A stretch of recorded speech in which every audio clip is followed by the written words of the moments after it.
جس شخص کی بیوی ناراض ہو بغیر کسی شرعی وجہ کے، جیسے ہماری آج کل کی ناراضگیاں، پیچھے کوئی شرعی وجہ نہیں، اور اس کو خامند کو ناراض کر کے وہ رات گزار رہی ہے، تو ساری رات اس پہ اللہ کی لعنت برستی رہتی. بیلنس کیا دونوں کی. ہاں مرد کو زیادہ ذمہ دار ٹھہرا ہے، اس میں کوئی شک نہیں، کہ کسی کی بیٹی کو لے کے جانا کوئی چھوٹی ذمہ داری نہیں ہے. اور شریف زادیوں کی جہاں ڈولی اترتی وہیں سے ان کے جنازے اٹھتے ہیں. گھٹ گھٹ کے مر جانا ان کی سرشت میں ہوتا ہے. طلاق ہمارے یہاں ایک لعنت ہے کہ گزارا نہیں ہوتا تو بھی کر گزارا، نہیں ہوتا کر گزارا. ایسے موقعوں کے لیے تو اللہ نے جدائی کر رکھا. میں اپنے گاؤں میں تھا، ایک بچی رات کو چھوٹا بچہ لے کر وحشت زدہ، ارے کہاں سے آئی ہو؟ کہا جی میں فلاں جگہ، میں نام لے فلاں جگہ سے آئی ہوں. کیا کرنا ہے؟ کہا جی مجھے میرے خامد سے بچاؤ، مجھے طلاق لے دو. میں نے کہا بیٹی اپنے ماں باپ سے کیا، میرے پاس کیا کرنے آگی؟ کہا جی وہ کہتے ہیں تو نے طلاق لی تو ہم تمہیں قتل کر دیں گے، اور میرا خامد روزانہ مجھے مارتا ہے، آج تک کوئی دن نہ گنے، روز مجھے مارتا ہے، اللہ کے واسطے میری جان بچاؤ. کہا بیٹی میں کیا کر سکتا، میرے پاس آنسوؤں کے سوا کچھ بھی نہیں. میں تو یہ دعا کر سکتا ہوں، رو سکتا ہوں، اور میں کچھ نہیں کر سکتا. میں تمہارے خاندانی معاملات میں کیسے دخل دوں؟ ہاں میرا کوئی رشتہ ناتا ہوتا تو پھر میں کوئی دخل دیتا، لیکن میں تمہیں جانتے نہیں تم کون ہو. البتہ میں نے اس نے کہا چلو میرے کسی بھائی سے بات کہا. میں نے اس کے بھائی سے تھوڑی سی بات کی، بھائی اپنی بہن کا خیال کرو. آگے میں نے کچھ نہیں کہا. یہ میرے معاشرے کے سلگتے ہوئے مسائل ہیں، یہ دکھتی ہوئی رگیں ہیں، یہ بھڑکتی ہوئی آگ ہے جس نے در و دیوار کو خس و خاشاک بنا دیا ہے کہ ہم زبان کا بولنا جانتے، کاروباری ڈیلنگ جانتے ہیں، بیوی سے کیسے بولنا ہے، بیٹے سے کیسے بولنا ہے. معذرت کے ساتھ آج کل کی اولاد بھی نافرمان ہے، لیکن نافرمان بنانے میں ماں باپ کا بھی بہت بڑا ہاتھ ہے. کہ وہ اولاد کو سمجھتے ہیں جیسے گائے بیل ہے، جدھر باندھ دو جدھر کر دو. ابھی چند دن پہلے وہ باؤں ہمارے گھر پہنچ گئی، میرے گھر کو پہنچ جی وہ ماں باپ شادی کرنا چاہتے ہیں اور میں وہاں نہیں کرنا چاہتی، اور میرا باپ کہتا ہے تم مر جا میرے لیے، میں یہیں کروں گا اور کہیں نہیں کروں گا. اس کی عمر اتنی زیادہ ہے، میری عمر یہ ہے، 20-25 سال کا 20 میں فرق ہے. کہ میرا ادھر ہی کرنی ہے، نہیں ادھر تیری نہیں کرنی، بیٹھی رہو. یہ والدین کا جبر ہے. تو میرے نبی پاک صلی اللہ علیہ وسلم نے ایک خوبصورت طریقہ زندگی سکھایا، گھروں کو آباد کر کے بتایا. وہ طریقہ جو بھی اپنائے گا اس کے گھر میں خوشحالی ہوگی، خوشی ہوگی، خوشی. اور اس کا ایک لفظ ہے، ایک دوسرے کو برداشت کر. یہ آتے ہی بیوی میری غلام بن کے چلے، میں حاکم ہوں، اور بیوی آتے کہ ہوں تھے میری چلے گی، تیری ماں دی نہیں چلے گی، تو سوائے پھر بھڑکتی آگ کے کچھ بھی نہیں ہوگا. رشتوں کو میرے بھائی بہنوں صرف برداشت سے چلایا جاتا ہے. رشتوں پر مسلط ہو کے رشتے آباد نہیں ہوتے. جھکنا پڑتا ہے، سہنا پڑتا ہے، دبنا پڑتا ہے. جو دبنا سیکھے گا اللہ کی قسم اس کی زندگی خوبصورت ہو جائے گی. اس کا شکل صورت سے تعلق نہیں، سونے چاندی زیور سے تعلق نہیں. خوبصورت اخلاق زندگی کو 4 چاند لگا دیتے ہیں. بد اخلاقی زندگی، میرے نے میں ایک حدیث یاد آ گئی، اجتنبوا الدمن الخضراء. تو آپ کے الفاظ تھوڑا مشکل تھے، تو صاحب نے کہا یا رسول اللہ، آپ نے کہا الدمن الخضراء سے بچو. یا رسول اللہ دمن خضراء کیا ہوتا ہے؟ آپ نے کہا المرأة الحسناء فی المنبت السوء. بد اخلاق خوبصورت عورت سے بچو، اس کے حسن پہ نہ ریچھ جانا ورنہ زندگی تباہ ہو جائے گی. بد اخلاق سے بچو، بد اخلاق سے بچو. آدمی بھوک پر گزارا کر سکتا ہے، کڑوے بول پہ گزارا نہیں کر سکتا. عزت دو ایک دوسرے کو. گھروں کو آباد کرنا، عزت دو. میرے نبی نے عزت دے کر دکھایا. عرب میں جب عورت ناپاکی کی حالت میں ہوتی تھی تو وہ اپنے خامد کے ساتھ نہیں سو سکتی تھی. الگ الگ کر دیا جاتا تھا اسے.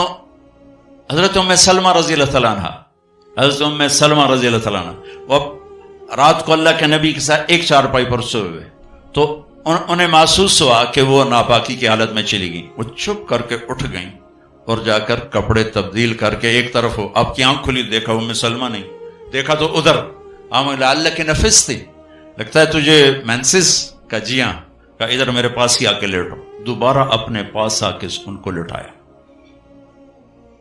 یہ عزت ہے جو میرے نبی نے اپنے گھر والوں کو دی ہے. جہاد کا سفر تھا، جہاد کا، اور قافلہ چلنے لگا. حضرت عائشہ بیٹھ گئیں، ٹھیک، تو یوں دیکھا تو گلے میں ہار کوئی نہیں. تو انہیں کہا یا رسول اللہ میرا تو ہار گم ہو گیا. تو آپ کہتے تجھے ہار کی پڑی، ادھر جہاد کا سفر ہے، چل. آپ نے کہا چلو بھائی عائشہ کا ہار ڈھونڈو. سارے لشکر کو ہار ڈھونڈنے پہ لگا دیا،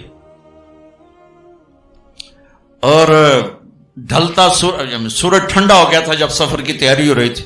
تو شام ہو گئی، ہار نہیں ملا. تو اب مغرب پڑی، عشاء پڑی، تو اندھیرا چھا گیا، سفر پہ نہیں ہو سکتا، صبح ہی سفر کرنا. فجر کا وقت داخل ہوا، پانی کوئی نہیں. پانی ان کا پانی آگے تھا جہاں انہوں نے پہنچنا تھا. اب پانی کوئی نہیں، نماز کیسے پڑھیں گے؟ تیمم کی ابھی آیت کوئی نہیں آئی ہے.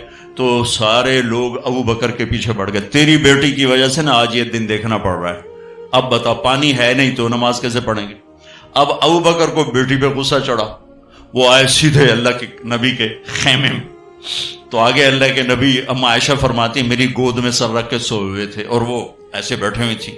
تو باپ تو ڈانٹ سکتا ہے، لیکن اب ڈانٹیں تو وہ سوئے ہوئے ہیں، تو اب وہ ایکسپریشن سے ڈانٹ رہے ہیں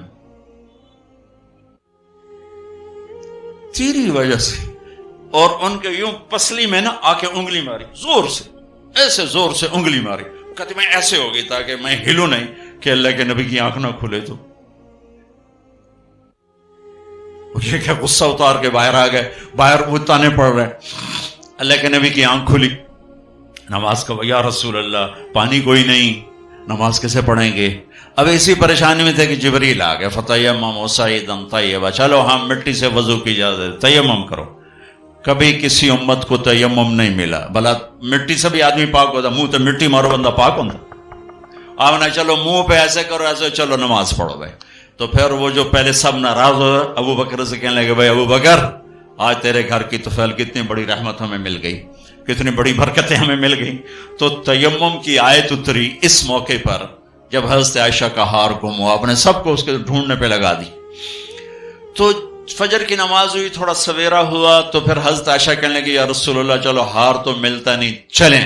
پھر آپ نے کہا چلو بھائی کوچ کرو. جب اونٹنے کو اٹھایا تو ہار پھسل کے نیچے گیا پڑا تھا، تو پھر ہار بھی مل گیا. یہ دلداری ہے میرے نبی کی اپنے گھر کے. میرے بھائی بہنوں، کسی کی بیٹی کو لے جانا بہت بڑی ذمہ داری ہوتی ہے، اور میں یہ دکھ سے کہتا ہوں کہ میرا سسرالی معاشرہ بڑا ظالم ہے، بہت ظالم. کوئی لاکھوں میں ایک گھر ایسا ملتا ہے جس کو لے جاتے ہیں اس کو عزت دیتے ہیں، ورنہ تانے کے سوا کچھ نہیں ہوتا. نہ ساس کے پاس، نہ سسر کے پاس، نہ خامند کے پاس، نہ خامند کی بہنوں کے پاس. سر اس کے عیب بھی دیکھے جاتے ہیں.